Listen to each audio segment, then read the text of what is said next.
Welcome, wrestling fans. Welcome to Curtain Jerkin. As always, I'm your host, Jacob Grondy, reporting for the Main Event Marks YouTube channel. Let me stop right there, guys, because this YouTube channel, we are very close to monetizing it.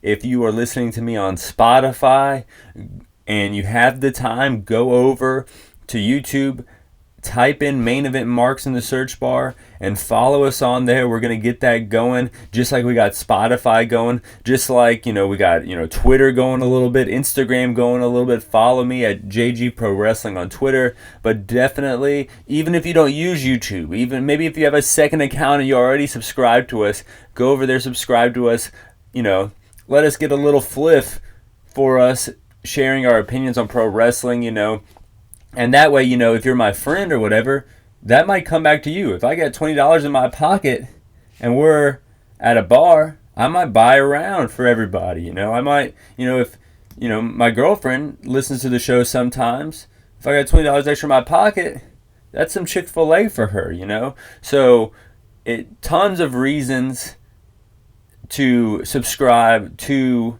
Main Event Marks YouTube channel, but the main reason is because it's great old school and new school wrestling audio content for your workday or commute. And let's just dive into the show. You can also check me out on Spotify, is what I'm also saying. Former NWA Women's Champion Kamille is now a free agent on 1/1/24. Said to not be looking for a new deal with NWA. She is a no-brainer for any company. I would like to see her in WWE because AEW has a lot of girls on their roster that they don't really utilize that well, and you don't really see week to week. And I think Kamille is an amazing talent. She looks attractive. She's athletic. She has like this Amazonian-like feature that like Jade Cargill, Rhea Ripley have, but also brings a little bit more like a Charlotte Flair prestige and glam to her as well. So seeing her against Jade Cargill in NXT would be money. And but she might not even have to go to NXT. She's been wrestling for years now. She's the former NWA Women's Champion. So, yeah, personally, I would like to see her go to WWE, or maybe, she's no stranger to Mexico.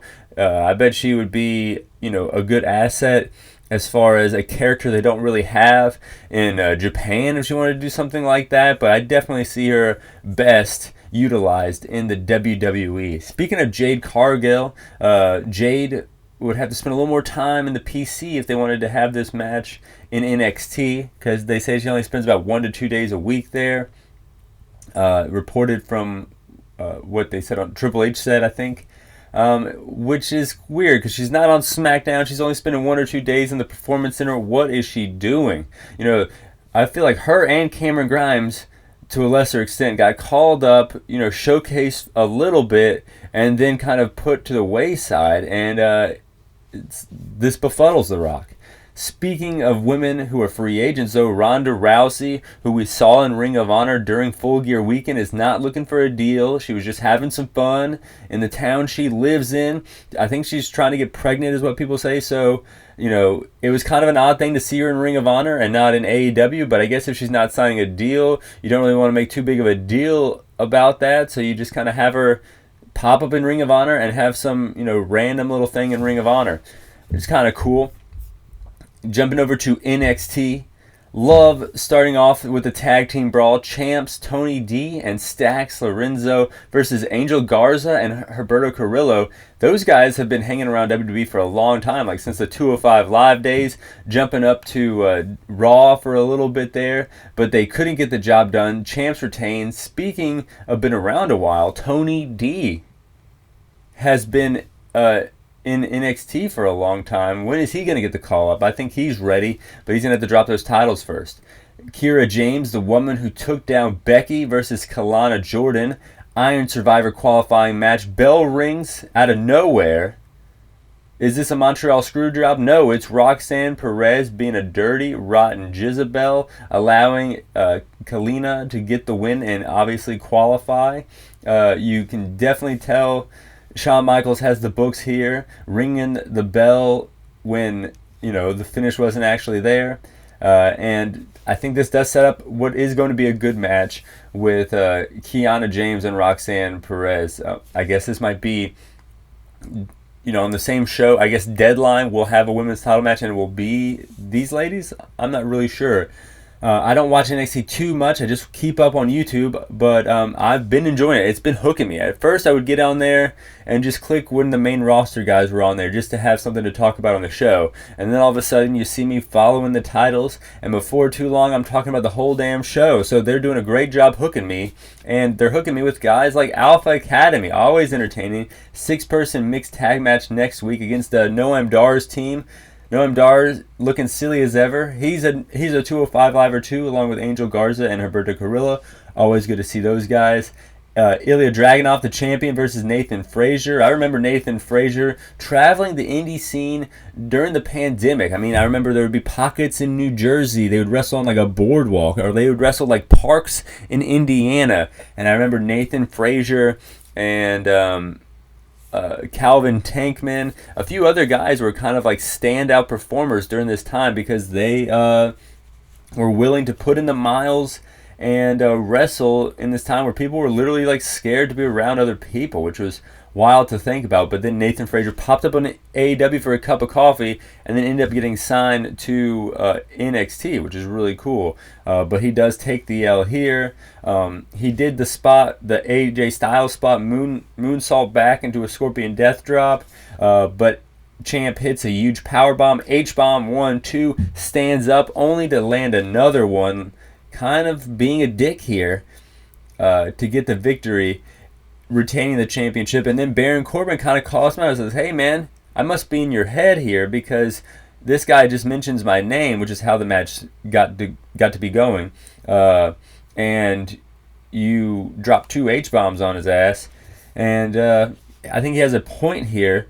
I think Baron Corbin is a great opponent for Dragunov to retain his championship. I don't want to see Baron Corbin with the title because I think Dragunov is great in NXT. There's a lot of guys that should be getting called up that I think hung around NXT too long that would freshen up certain rosters. But Ilya isn't one of them. Braun Breaker is one of them.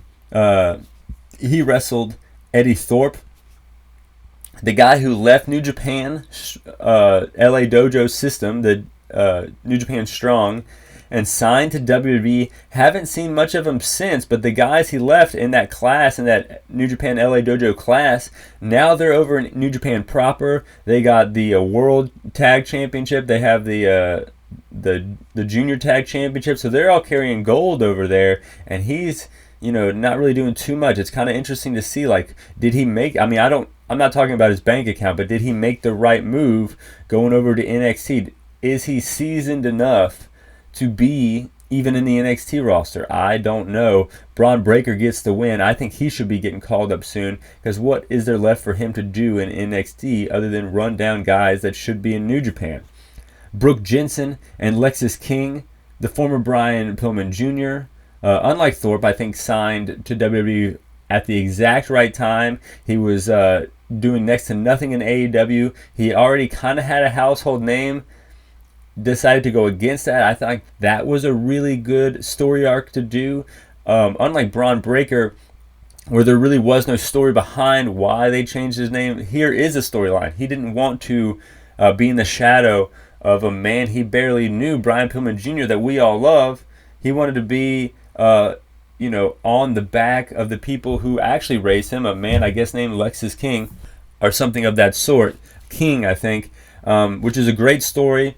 But since they kind of brought him up, they kind of gave him this like super creepy vibe. He's got creepy look to him. He does creepy shit. I don't know if I would have done all of that with him. Carmelo Hayes wants to wrestle him and was out there trying to get his hands on him after the match. The main event, though, super good. Bronson Reed versus Johnny Gargano versus Cameron Grimes versus Wesley. Holy PWG 2015, 2016. This was great. Lots of wild spots, including Reed throwing Wesley on the other opponents off the top rope. Ibar shows up. They start brawling again, just like on Raw, Bronson Reed and Ibar. I love this. Wes Lee then rolls up Cameron Grimes, 1, 2, 3, beats 3 main roster talents, which is exactly what Dominic Mysterio is, who's watching on with his NXT North American Championship, kind of upset. He looked a little butthurt that Wes Lee was able to get the job done there.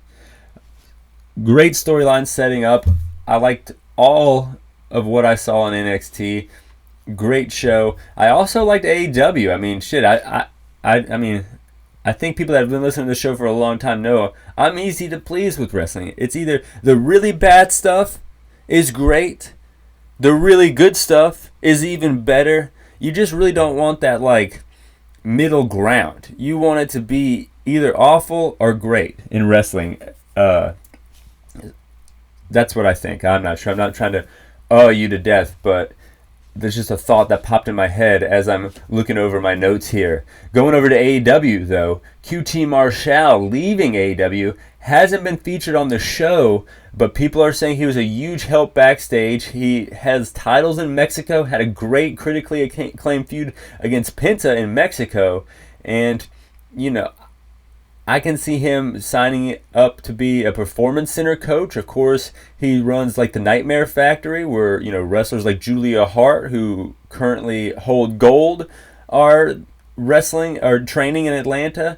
So I think he already has his fingerprints over and on a lot of people in AEW. And with Cody, his buddy, being in WWE, I can see this being a no-brainer jump. Or I can also see him hitting the indies, doing lots of stuff, helping out smaller promotions while making his bread and butter in Mexico, because apparently he's getting a lot of heat over there, which I haven't seen much of, but I bet it's cool to see. I love the American going to Mexico and getting that heat. You know, Eddie Guerrero, John Morrison, Brian Cage, they've all done it over the years. And QT Marshall is, you know, I would say just as good, if not better, at getting heat than a few of those guys. Going over to Dynamite, though, of course, I got to talk about the Continental Classic. My favorite part of the show, these 3 matches, they just stood out. They were great. AEW's always had great matches, but most of the time you didn't really know why they were fighting each other, other than to move up in certain kind of rankings that they barely mention. But there's a reason. There's a round-robin tournament. Bryan Danielson with his eye patch, jumping on commentary. Eddie Kingston cutting a great promo after his loss, saying that no one deserves anything, and clearly frustrated in defeat, going up against Bryan Danielson later on. So that's going to be a great match.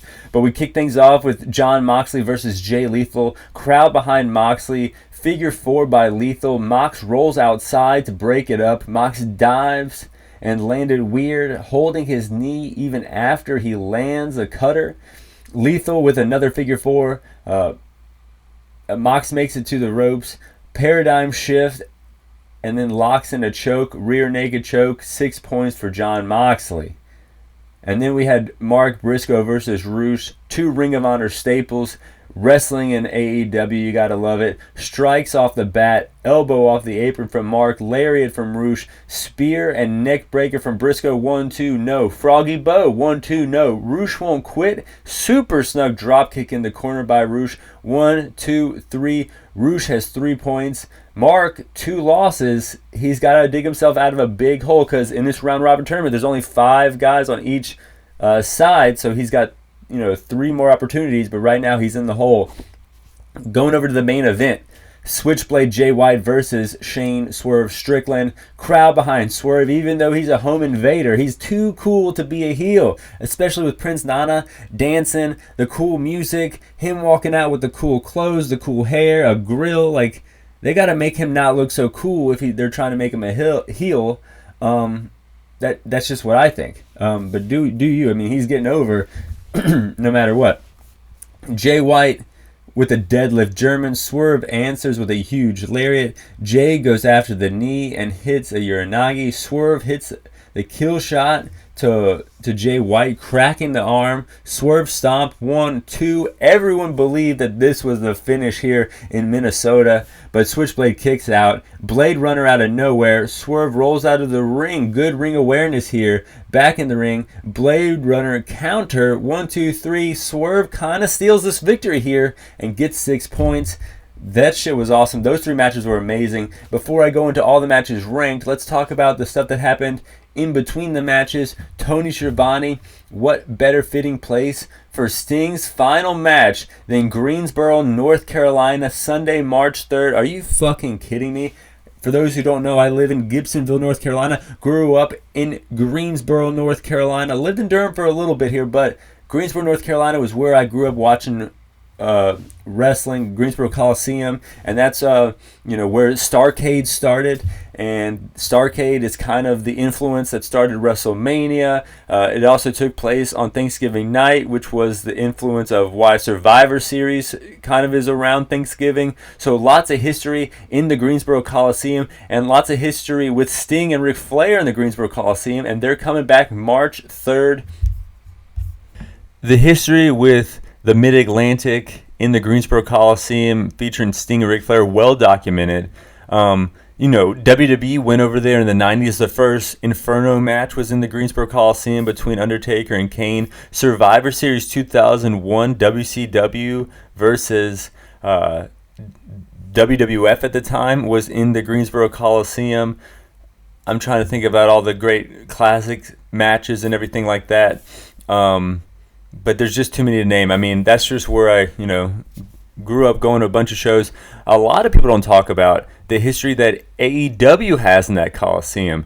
In 2021, they went over there. Sting, Punk, Darby Allin versus MJF and FTR fought on Dynamite. Cody Rhodes and Sammy Guevara had a great match on Rampage that same evening. And then over the summer, Collision came. CM Punk, FTR versus House of Black, and lots of talk about how AEW numbers are dropping across the board. But during that famous promo that CM Punk cut on Hangman Page after the show, they made mention that they sold more tickets for AEW in 2023 than in 2021, which I think is notable because what is talked about in the dirt sheets is that it isn't the case in markets around the country. So it's great that they're coming back here and they're bringing a pay-per-view to Greensboro, North Carolina. I can't believe it. As you can tell, I'm just marking out here. This is nowhere near journalism. Sting is my favorite wrestler of all time. The reason I'm a wrestling fan. Lots of history here. I got to get my tickets, and we got to go quick. I mean, this is something that on December 15th, when tickets go on sale, people are going to have to wake up early, or else you're going to be sitting in the nosebleeds. You might be sitting in the rafters watching Sting for the last time. Speaking of time, going over to Timeless, Toni Storm, hungover from celebrating so much, but she gets booked in a match. RJ City interviewing Mariah May, really thanking RJ for linking her with Tony, to the point where it gets kind of odd. She gets kind of flirty with RJ. Getting really excited about meeting with Tony, but it's not Toni Storm, it's Tony Khan. I like this storyline. I like to see where it goes. Will she get maybe a world title match out of this whole ordeal after maybe flirting with Tony Khan a little bit? That would be a great storyline, a little promiscuity or whatever. Is Tony Khan a single man? I'm not sure. MJF coming out, cutting a great promo as always, storytelling, going over the career of Samoa Joe and what that meant to him as a fan and how he respects him, but he's also going to beat him. And then he starts getting attacked by the gang that supports the man in the devil mask. We hear Joe's music, he cleans house, and then we get a cryptic message, or a group of cryptic messages come on the screen. In the shadows, our game begins. Next week, Samoa Joe and MJF. Are you a hero, Max? All kinds of crazy shit. So the storyline is great here. I love this. Joe protecting MJF so he can get to his match in Long Island to wrestle Samoa Joe. So he's the security guard up until the point where he's going to whip his ass. But being the marked man that MJF is, with Wardlow, wanting revenge with these guys in the devil mask, with anybody who wants a world title match really wanting to go up against MJF. I think this is an interesting story arc here. AEW is starting to get some interesting stuff going. I do think that the devil mask thing is dragging a little bit, but I'm still kind of hooked. They still got me on the line. Christian Cage promo calls out Adam Copeland right off the bat. He storms out. Christian Cage says he's sorry, and then kind of slowly reveals that he's an asshole, saying that Adam Copeland might not have had a father growing up, but he loved him like a brother. People know that he loves him, and kind of what seems to be reeling Adam Copeland in, playing with his heartstrings. And as soon as Edge turns around, Christian brings up that TNT title. Adam Copeland sees it coming, gives him a low blow, and tells him to go fuck himself. A great line, because that's the line that Christian Cage used during Adam Copeland's first Dynamite.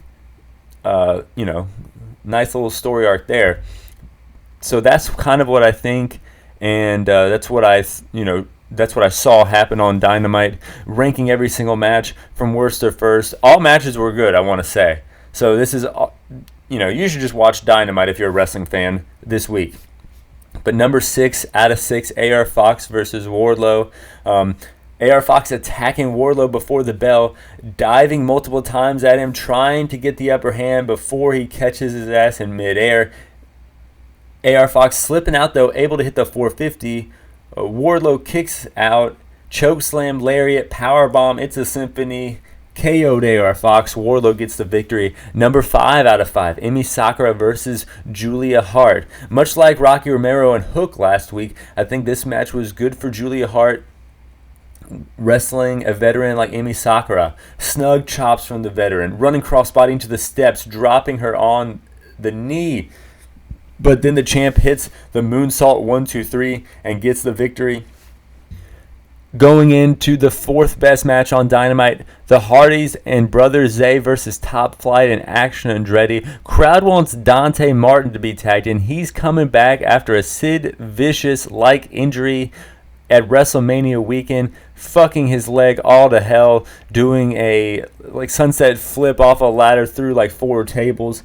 Who would have thought that you could get hurt doing something like that? During the match, Darius looked hurt, but that was just to rope the Hardys in, going to the outside. Action Andretti hitting a moonsault off the guardrail, looking smooth, not to be outdone by Top Flight. I really like this threesome, but like this 3-way team with Top Flight and Action Andretti, but I don't like how they're calling it Top Flight and Action Andretti. Just call it all Top Flight, have them all dressed the same, and have a little group of dudes that are young that flip a lot. I mean, I don't know why. Just make a group, make it make sense. And then we go into the matches that I already talked about in the Continental Classic. Number 3, Mox versus Jay Lethal. That kicked off the show. Number 2, Briscoe versus Roosh. Great match. Number 1, the main event, Switchblade versus Swerve. 2 guys with cool nicknames in the main event. And before I go, I do want to talk a little bit about New Japan. Names that I didn't know in the World Tag League. One guy who was just the guy in Gates of Agony, who teams with Bishop Khan. His name escaped me. I couldn't put name to a face there, but he is the guy that's in ROH and AEW, so I did know him, so I don't feel too bad about that. The other guy, Jack Bonza, teaming with Bad Luck Fale. This guy's got the fucking look. Australian-born wrestler, 17-year vet, wrestled for the NWA when they were in Sydney, wrestled for Impact when they were in Australia, and now is wrestling in Japan for New Japan. He's having a breakout year. All those things that I mentioned were this year, and he's a 17-year vet. So yeah, I didn't know who this guy was, and he's wrestling for New Japan, a promotion that I've been watching for years, but I think he's new to New Japan, and he's been currently wrestling in obscurity on the other side of the world for years. So I don't feel too bad, but I did want to just let you guys know, learn along with you guys. And Jack Bonza, I don't know if he's a good wrestler, but he definitely has the look and definitely put in the work to get where he's getting right now in the World Tag League. And he's teaming with Bad Luck Fale, which Bad Luck Fale owns and operates the New Zealand, if I'm not mistaken, chapter of the New Japan Dojo. So that makes me think this guy from Australia, who's been wrestling a while, maybe made the leap over to that dojo, showcased what he could do, and is now teaming with the coach, or maybe as a coach himself, in this World Tag League. I hope you guys enjoyed the show. As always, fly high. I'm out.